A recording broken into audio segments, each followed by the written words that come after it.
इसमें आज हम लोग जो देखने जा रहे हैं उसका आइडिया आप लोगों को रिलेटिव एटॉमिक मास वाले टॉपिक के साथ हो गया था। वहाँ हम लोगों ने इसको ब्रीफली डिस्कस किया था, लेकिन आज ज़रा डिटेल में इसको देखने जाएंगे। टॉपिक की तरफ जाने से पहले आप लोगों को मैं एक बात बताऊं कि बेसिक आप लोग जो चीज़ें पढ़ते हो, बेसिक सब्सटेंस जो आप लोग पढ़ते हो, उसमें आप लोग एलिमेंट को देखते हो, कंपाउंड को देखते हो और आयनिक कंपाउंड्स होते हैं। बाकी जितना भी मैटर है वो इन्हीं से बनता है, इन्हीं की कम्बिनेशन से बनता है, element, compound and ionic compound. फिर आप लोगों ने एलिमेंट की बात जब की थी तो साथ आप लोगों ने उनके मासेस की बात की थी, रिलेटिव एटॉमिक मासेस वाली टर्म आप लोगों ने देखी थी। So carbon and hydrogen, oxygen या हाइड्रोजन जो भी हैं, ये एलिमेंट्स हैं। ये उनके AMU की फॉर्म में जो लिए हुए हैं, इनके मासेस हैं, एटॉमिक मासेस हैं। ये एटम्स हैं ना, एलिमेंट्स हैं ना, तो उनके जो मासेस हैं वो एटॉमिक मासेस हैं। Similarly water and carbon dioxide और कंपाउंड, ये मॉलिक्यूल्स हैं। सो उनके जो मासेस हैं उनको हम लोग मॉलिक्यूलर मासेस कहेंगे। इसी तरह सोडियम क्लोराइड आयनिक कंपाउंड है, उसका जो मास है वो फार्मूला मास कहलाता है। ठीक है, ये आप लोगों की पुरानी बात थी जो आप लोगों ने पढ़ ली। आज थोड़े से आगे जाने की कोशिश करते हैं कि हम लोगों ने ये बात की कि एक एटॉमिक मास है हमारे पास, एक मॉलिक्यूलर मास है और एक फार्मूला मास है।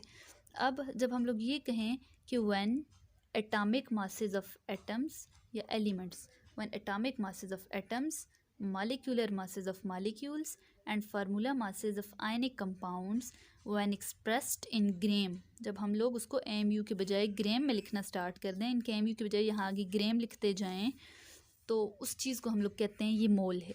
मैं अगेन डिफाइन करती हूँ, atomic masses of atoms, molecular masses of molecules and formula masses of ionic compounds when expressed in gram, it become a mole, मोल बन जाता है। अभी जो हम लोग इसके AMU के बजाय जब हम लोग ग्राम में लिखना स्टार्ट कर देंगे तो ये हर एक चीज़ का 1 मोल बन जाएगा। ठीक है, मोल एक्चुअल में आप लोगों के पास अमाउंट ऑफ सब्सटेंस है। किसी भी सब्सटेंस की अमाउंट को मेजर करना, उसकी मिकदार को मेजर करना आप लोगों के पास मोल कहलाता है। अब मोल को मेजर करने के लिए कोई मशीन, कोई ऐसा इंस्ट्रूमेंट नहीं है कि मोल को कैसे मेजर किया जाएगा। आप लोगों को लेट सपोज कोई चीज़ दी जाए, कोई बॉटल दी जाए जिसके अंदर कार्बन है। लेट सपोज जिसके अंदर कार्बन की भरी हुई बॉटल है, आपसे कहा जाए कि कार्बन का 1 मोल निकालो, तो 1 मोल को मेजर करने के लिए आप लोगों के पास सिर्फ मोल की यूनिट्स वाली कोई मशीन, कोई इंस्ट्रूमेंट नहीं है। जब आप लोगों को 1 मोल किसी भी सब्सटेंस का 1 मोल लेने का कहा जाए तो आप उसके मासेस जो हैं, चाहे वो अगर एलिमेंट हो तो उसके एटॉमिक मास, मॉलिक्यूल है तो उसको मॉलिक्यूलर मास, और आयनिक कंपाउंड है तो उसके फार्मूला मास, उसके फार्मूला मासेस को आप लोगों ने कैलकुलेट करना है, उसको ग्राम में लेना है। ग्राम तो मेजर कर सकते हैं हम लोग ना, उसको ग्राम में लिया तो वो आप लोगों के पास बन जाएगा उसका 1 मोल। फॉर एग्जांपल कार्बन के जब आप लोग 12 ग्राम मेजर करके लोगे, इसका मतलब ये आप लोगों ने कार्बन का 1 मोल ले लिया बॉटल के अंदर से। इसी तरह वाटर की अगर बात करें तो वाटर के आप लोग 18 ग्राम जब मेजर करके लोगे, it's mean it is the 1 mole of water. तो नमक आप लोगों को दिया जाए, जब आप लोग उसको वेट उसका लोगे 58.5 ग्राम जब हो जाएगा, तो इसका मतलब ये आप लोगों ने उसका 1 मोल ले लिए। सिंपल, मोल ये चीज़ है। अब यहाँ पे जो चीज़ें थी इनको तो एटॉमिक मासेस बोल दिया, मॉलिक्यूलर मासेस कह दिया, जो AMU में हम लोगों ने लिखी हुई थी यूनिट्स, जहाँ पे AMU लिया हुआ था। अब जब हम लोग इसको ग्राम में लेने लगते हैं, एटॉमिक मासेस को जब ग्राम में लेंगे तो उसको हम लोग कहेंगे ग्राम एटॉमिक मास। क्या कहेंगे? ग्राम एटॉमिक मास, या सिंपली हम लोग इसको कहेंगे ग्राम एटम्स, 12 ग्राम एटम्स। इसी तरह मॉलिक्यूलर मास को जब ग्राम में लेंगे तो it is known as gram molecular mass. ठीक है, और ग्राम मॉलिक्यूल, 18 ग्राम मॉलिक्यूल और 44 gram molecule of carbon dioxide. इसी तरह फार्मूला मास को जब ग्राम में लिया तो it is known as gram formula mass और ग्राम फार्मूलाज, या हम लोग इसको ग्राम फार्मूलाज कहेंगे।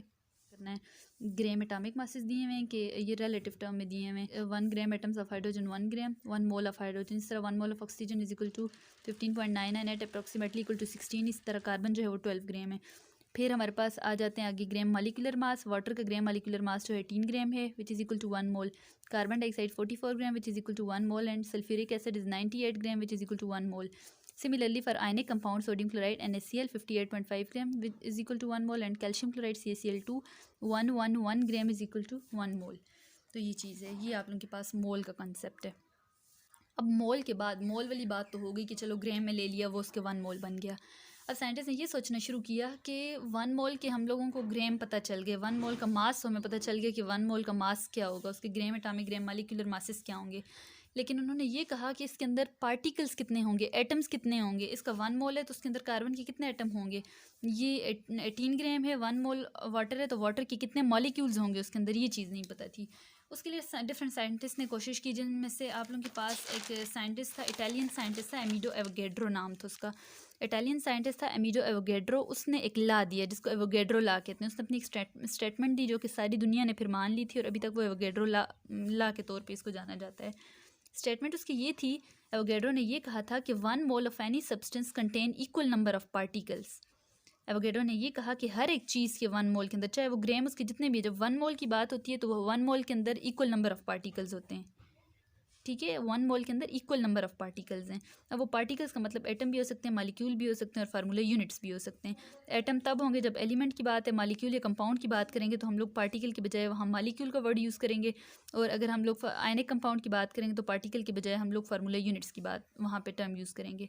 अब न्यूमेरिकली वैल्यू क्या थी, कितने होते हैं, इसने ये तो कह दिया इक्वल होते हैं, फिर इसने खुद ही वैल्यू दी कि 1 मोल के अंदर हर चीज़ के, हर सब्सटेंस के 1 मोल के अंदर 6.023 × 10⁻23 पार्टिकल्स होते हैं। 1 mole is numerically equal to 6.023 × 10⁻23 particles.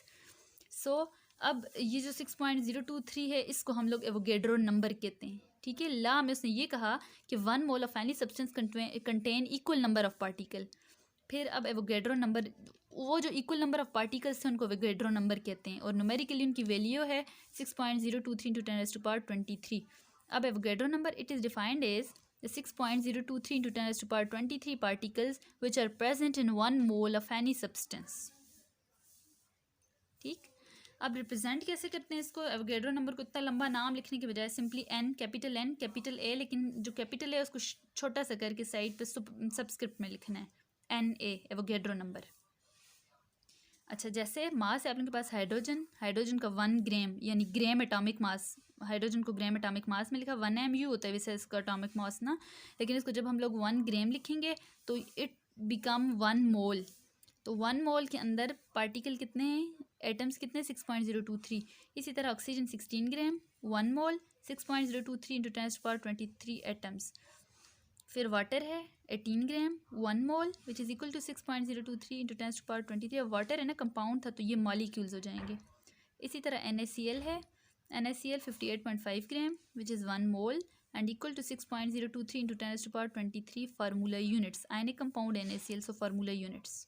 अच्छा, इसका 1 ग्राम है, इसके 16 ग्राम है, इसके 18 ग्राम है, लेकिन सब में पार्टिकल सेम है। Is it possible? 1 ग्राम 16 ग्राम 18 ग्राम तो सब में ये चीज़ सेम है। तो इसमें ये है कि पॉसिबल है, ऐसा ही होता है, ये वैलिड बात है, अंडरस्टूड है, ये चीज़ ऐसी ही होती है। क्यों होता है? अब हाइड्रोजन, आप लोगों को पता है हाइड्रोजन का एटम कितना छोटा सा होता है।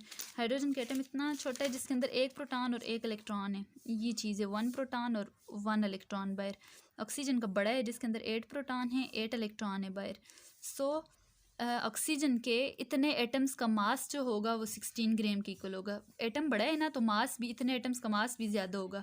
हाइड्रोजन का एक एटम छोटा है तो उसके इतने एटम्स हो, इसके जितने एटम हो भी जाएंगे तो उनका मास बहुत कम होगा क्योंकि ये है ही छोटा। Number of proton electron neutron change है, मींस इनके मासेस चेंज है। मास चेंज होने की वजह से ही इनके ग्राम्स चेंज हो रहे हैं। बाकी उनके जो मासेस हैं उनके ग्राम्स को जब ग्राम्स उनके मासेस को जब ग्राम में लिया जाए तो वो 1 मोल होता है, और 1 मोल में पार्टिकल हमेशा सेम होते हैं। ये चीज़ जो चेंज हो रही है ना, ये इनके मासेस की वजह से चेंज है, लेकिन उनके जो मासेस हैं उनको जब ग्राम में लिखा जाए वो 1 मोल होता है, और 1 मोल के अंदर एटम्स जो हैं वो हमेशा सेम होते हैं।